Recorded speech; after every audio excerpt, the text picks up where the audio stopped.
Bismillahirrahmanirrahim.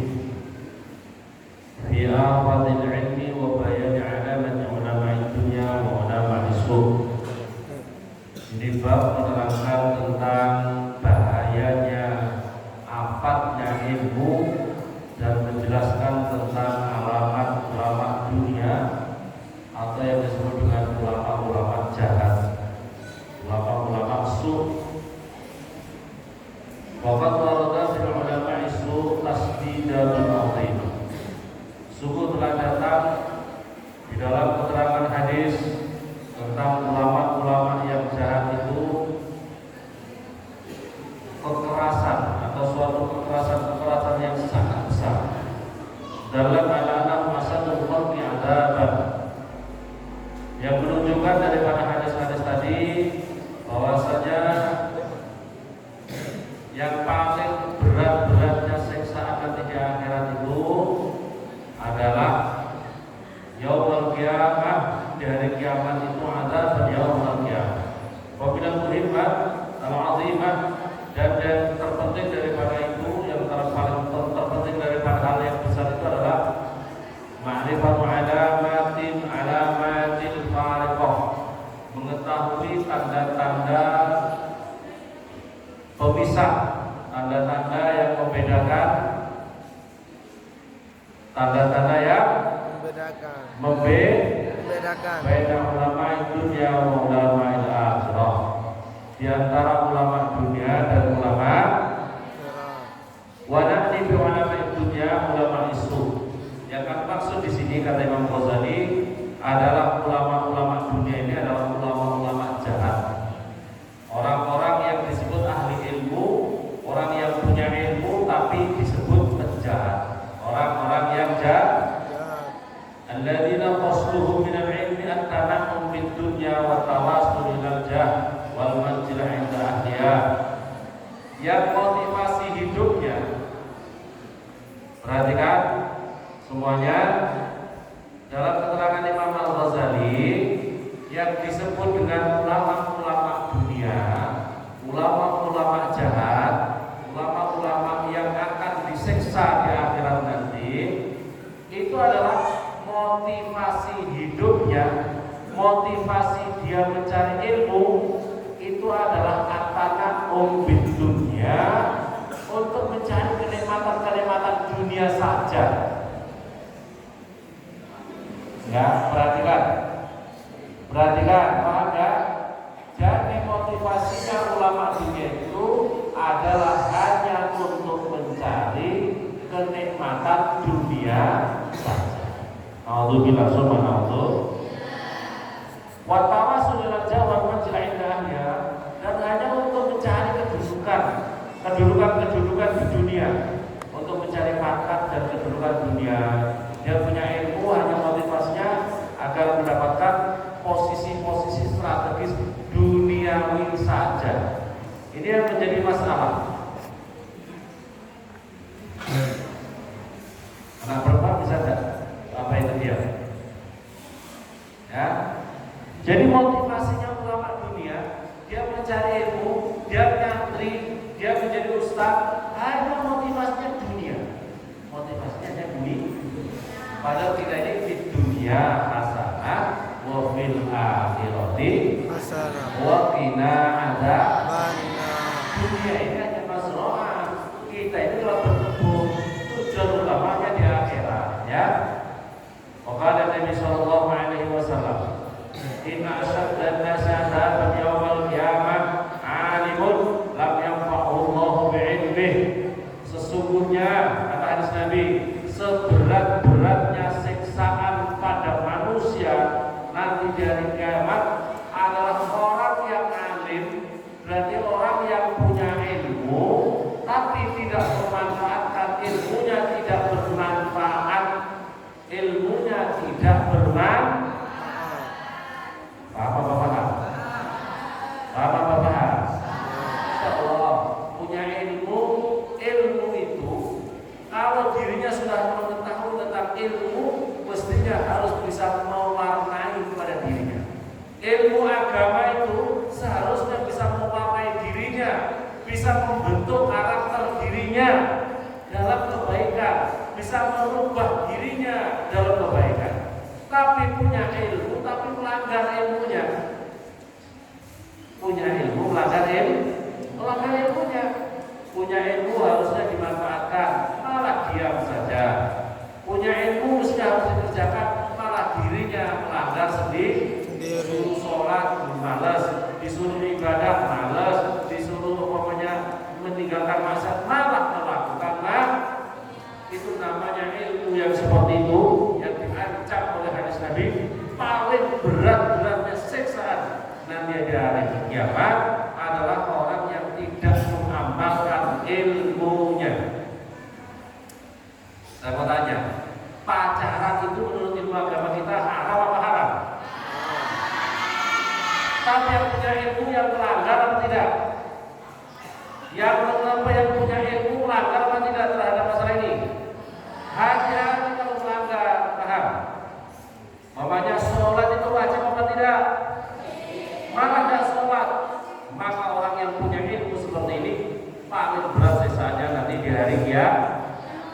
Kemudian daripada Nabi Sallallahu Alaihi Wasallam atau la yakunu maru aliman hatta yakuna bi'ilmihi amilan. Kata Rasulullah Sallallahu Alaihi Wasallam, la yakunu maru aliman, tidaklah orang itu disebut orang alim. Kata hadis Nabi. Kata siapa? Hadisnya, la yakunu maru aliman, tidaklah seseorang itu dikatakan orang alim hatta yakuna bi'ilmihi aliman, sehingga dengan ilmunya dirinya mengamalkannya. Ya, kalau orang punya ilmu, sudah tahu hukumnya, sudah tahu kewajibannya untuk mengabdikan ilmu, sudah mengabdikan ilmunya, maka orang itu tidak dikatakan orang alim. Qala sallallahu alaihi wasallam, al-ilmu ilmani. Kata Rasulullah sallallahu alaihi wasallam, ilmu itu ada dua macam. Ilmun 'alal lisan, wa dzalika hujjatullah ta'ala 'ala khalqihi. Ilmu atas lesannya itu bisa berbicara terhadap masalah-masalah ilmu, hujah-hujahnya, dalil-dalilnya, al-Quran hadisnya, fikih dan tafsirnya, hadis dan sebagainya. Kalau orang sudah alim lesannya seperti ini, maka orang itu dikatakan alim lesannya, yang dia bisa menjadi hujahnya Allah di muka bumi ini. Wa ilmun fil qalbi, ketahui ada ilmu hati. Yang kedua apa namanya hadirin? Namanya ilmu fil qalbi, ilmu di dalam hati. Maka inilah yang dinamakan ilmu nafi'. Yang dinamakan ilmu yang bermanfaat itu adalah ilmu yang menancap di dalam hati.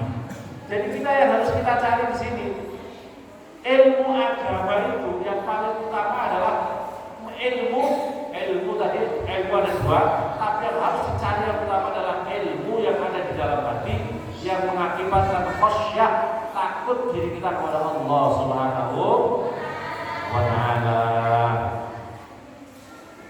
Waqala Nabi sallallahu alaihi wasallam, yaqul fi akhir zaman. Kata Rasulullah sallallahu alaihi wasallam, akan datang di akhir masa. Masa ini akan datang, tanda-tandanya kiamat sudah dekat adalah ubadun juhalun wa ulama'un fusaqun. Ya Allah, hadirin, mari kita perhatikan sekarang ini. Tandanya dari kiamat itu, tandanya dunia sudah mendekati kiamat itu ada dua yang di sini. Yang pertama adalah ubadun juhalun, orang-orang ahli ibadah tapi bodoh-bodoh. Ya Allah, orang-orang ahli ibadah tapi ibadahnya Masya Allah, rajinnya Masya Allah, di masjid terus Masya Allah, ya, sholatnya, istighfarnya, tapi bodoh. Ilmu nahwu tidak pernah belajar, ilmu sorof tidak pernah belajar, ilmu fikih tidak pernah belajar, ilmu tafsir tidak pernah belajar, ilmu syarah, ilmu hakikat, ilmu tasawuf tidak pernah belajar, tapi ibadahnya Masya Allah. Seperti ini tandanya hari kiamat. Tandanya hari kiamat itu seperti ini. Orang-orang ubadun juhalun, orang-orang bodoh, orang-orang ahli ibadah tapi bodoh. Masya Allah, orang-orang ahli ibadah bodoh, ibadahnya Masya Allah top, luar biasa, baca Al-Qurannya top, tapi bodoh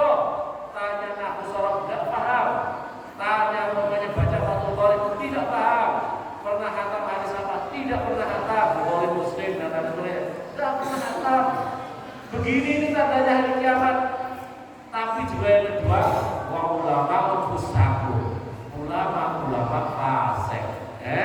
Ulama-ulamanya fasik. Maling, santri, berapa tahun di pondok? 10 tahun. Sholatnya subuh, awalan terus. Masya Allah. Fasik apa tadi? Fasik apa tidak? Fasik apa tidak? Ono ulama kodok terus. Fasik apa bener? Ono ulama sholatnya keter terus. Fasik apa fasik? Masya Allah. Ada apa tidak seperti ini? Ada apa tidak? Usolli fardhu subhi raka'ataini qawaman lillahi. Usolli fardhu subhi raka'ataini kesiangan. Apa itu? Menghadap Rabb Allahu Akbar. Ada yang seperti ini? Santri-santri ada yang suka kawan atau tidak? Ada. Kesiangan apa atau tidak? Tandanya kiamat santri-santri malas sholat. Tandanya kiamat kalau melalui pesantren malas jamaah. Gitu boleh. Orang fasik tak gini, gitu boleh. Iya apa tidak? Alhamdulillah subhanallah. Ini tanda di kiamat. Santri-santri malas ibadah, ustaz-ustaz malas ibadah, itu berarti menyongsong segera datangnya kiamat. Alhamdulillah subhanallah. Wa qala sallallahu alaihi wasallam, la tata'allamul ilma litabahu bihi ulama wa tamaru bihi sufaha. Rasulullah, jangan kau belajar ilmu motivasinya hanya untuk sombong-sombong kepada ulama-ulama. Jangan kau belajar ilmu hanya untuk berbantah-bantahan dengan orang-orang bodoh.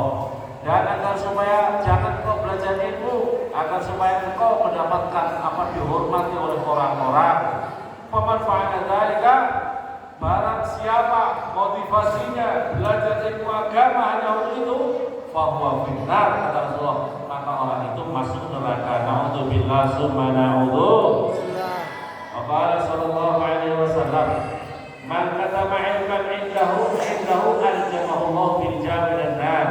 Barang siapa menyimpan ilmunya, perhatikan kata Rasulullah gimana? Barang siapa menyimpan barang siapa ilmunya tidak dimanfaat. Menyimpan ilmu itu kan berarti punya ilmu tapi tidak mau diaplikasikan, betul? Punya ilmu tapi tidak mau dinasrul ilmikan, betul? Punya ilmu tapi tidak mau dikhidmatkan di dalam tengah-tengah masyarakat, betul? Punya ilmu diam saja dibiarkan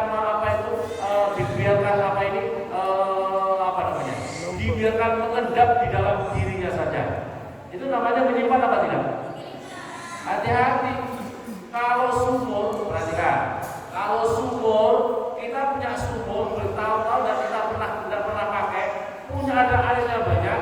Sumur itu airnya bagus atau tidak? Tidak bagus. Penyakitnya banyak, kumannya banyak, betul?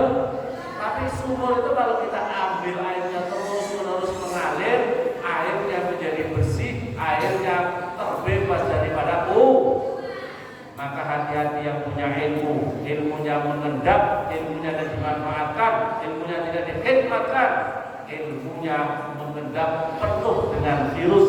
Alhamdulillah subhanallah. Ancamannya Rasulullah, barang siapa suka menyimpan ilmunya seperti itu, tidak mau dikhidmatkan di tengah masyarakat, maka al-jamahullah, maka Allah akan mengikat dengan tali kekang orang itu bilijam dengan ikatan kekang daripada api neraka. Berarti orang itu akan masuk neraka. Alhamdulillah subhanallah. Qala sallallahu alaihi wasallam, "La'anna min ghairi dajjal ahmu 'alaikum dajjal." Sesungguhnya bagi kami ini selain dajjal ada yang lebih saya takuti lagi daripada dajjal. Kata Rasulullah, ada sesuatu yang lebih aku takuti daripada dajjal. Berarti kan Rasulullah mengatakan gini, ada sesuatu yang lebih ditakuti daripada dajjal. Itu menakutkan apa tidak? Luar biasa menakutkan. Dajjal itu menakutkan apa tidak? Menakutkan. Orang mati nanti bisa dikasih bangun oleh dajjal. Wahai kuburan-kuburan sini orang mati-mati, bangkit kamu, ikuti saya. Kalau kamu tidak, saya masukkan ke siksaan saya, ke neraka saya. Maka kalau tidak kuat-kuat kita bisa masuk neraka benar-benar, ya, kata dajjal ini. Tapi Siapa yang kepala dengan mudillin? Yaitu para pemimpin, penguasa yang menyesatkan. Nauzubillah summa naudzu. Wa qala sallallahu alaihi wasallam, "Man izdada 'ilman wa lam yazdad hudan, lam yazdad min Allah illa bughdan." Barang siapa bertambah ilmunya tapi tidak bertambah hidayahnya, maka tidaklah bertambah dirinya daripada jauh daripada Allah Subhanahu wa taala. Ini beberapa riwayat di atas tentang bahayanya para pengemban ilmu, sebab ada kemungkinan orang pengemban ilmu itu ada kemungkinan ilmunya mengatakan surga atau ilmunya justru menyebabkan dirinya masuk ke neraka. Nauzubillah summa naudzu. Hadirin yang dimuliakan oleh Allah Subhanahu wa taala, kalau kita belajar daripada Rasulullah, ya Allah, Rasulullah itu pengabdiannya. Kemarin kami perjalanan ibadah umroh. Ya Allah, coba dulu juga sudah menjalankan ke sana. Bayangkan hadirin yang dimuliakan oleh Allah Subhanahu wa taala, Rasulullah menjaga agama itu luar biasa. Rasulullah mengabdikan agama dirinya kepada agama yang luar biasa. Rasulullah suatu ketika sampai Rasulullah pernah mau dibunuh, Rasulullah itu tidur di dalam rumah Rasulullah, maka tokoh-tokoh kafir Quraisy itu kobra diambil para pemberani-pemberaninya, artinya para pendekar-pendekarnya, orang-orang yang paling pemberani dari suku A, B, C, D, semuanya dikumpulkan. Siapa yang paling berani? Nanti mereka punya kesepakatan, semua orang ini dikasih pedang yang tajam-tajam, membunuh Rasulullah, disuruh membunuh Rasulullah dengan satu kali tebasan bersama-sama. Jadi katakanlah suku A, B, C ini mengirimkan ada sekian puluh orang, nanti membunuh Rasulullah suruh bareng-bareng, sehingga nanti kabilahnya Rasulullah, kabilahnya Bani Hashim itu nanti kalau suruh membalas serangan kepada mereka akan pikir-pikir kepada siapa. Berarti kalau mereka harus balas dendam kepada siapa? Sebab yang membunuh adalah bersama-sama oleh tokoh-tokoh suku yang ada.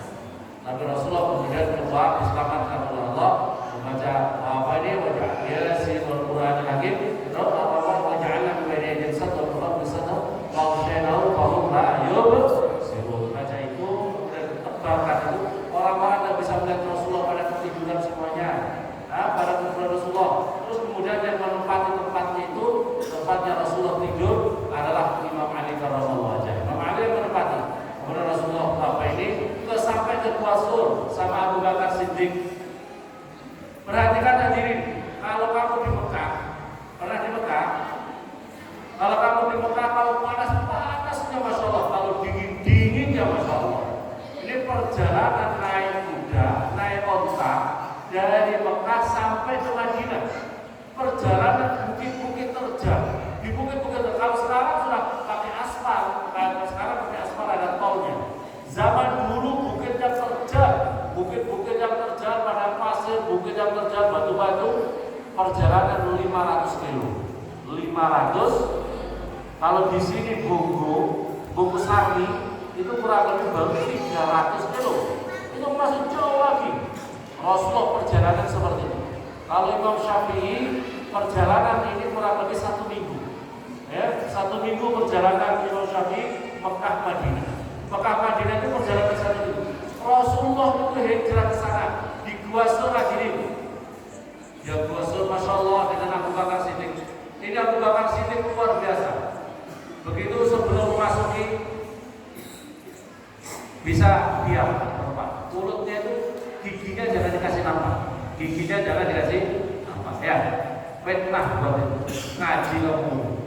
Perhatikan, begitu sampai di Gua Sur, Abu Bakar Siddiq ini masuk dulu. Ya Rasulullah, jangan masuk. Saya bersihkan dulu sama Abu Bakar Siddiq. Belum bawa sobekan kain-kain yang lubang-lubang dikasih tutup, supaya nanti barangkali ada binatang-binatang. Karena gua itu gak pernah ditempati orang, ditutup, di lubang-lubangnya ditutup sama Bakar Siddiq. Begitu Rasulullah sudah dirasa aman, maka kemudian Rasulullah dipersilakan masuk.